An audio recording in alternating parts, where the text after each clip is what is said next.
Now, if you fancy yourself as the next Franz Ferdinand, are a budding Belle and Sebastian, reckon you could take on Texas and want to get your band on the road, then forget Pop Idol, because it's the politicians who could come up with the cash to kickstart your music career.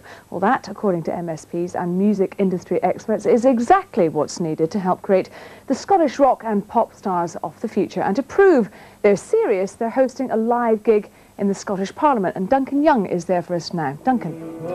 Sarah, it's the Scottish Parliament, but not as you may normally know it. That's because rehearsals have begun, and in less than an hour, Holyrood will be swapping politics for pop and its first ever gig.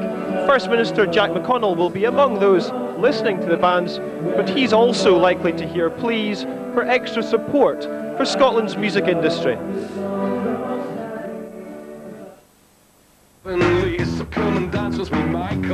A Scottish success story. Franz Ferdinand have just released their second album and are topping the charts across the globe. But how easy is it for young Scots talent to make it? Alec Downey runs Nemus, an organisation which aims to develop new Scottish acts.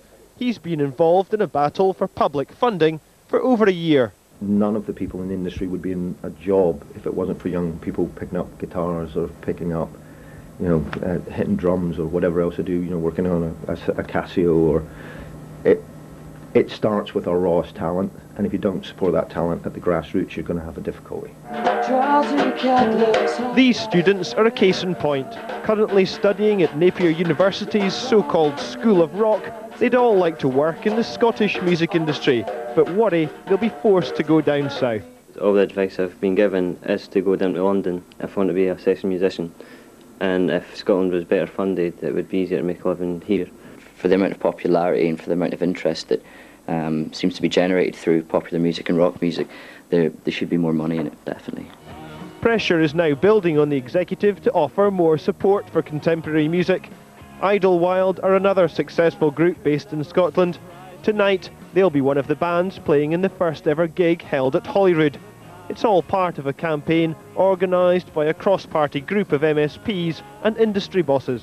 There is massive talent around Scotland, young musicians, struggling bands, and they need support, and I think it justifies some government financial support to do so. And the pressure to act comes at a crucial time. The Scottish Arts Council, which holds the purse strings, is currently planning to re-examine its support for contemporary music in Scotland. And as I mentioned there, Idlewild, just a lull in their rehearsal at the moment. One of the acts playing here tonight. Other well-known Scottish bands, Mull Historical Society and My Latest Novel. Several hundred politicians and guests are expected to attend the concert, and that does suggest one thing to me: the quality of the dancing could be very poor indeed. I can imagine. Thanks for that, Duncan.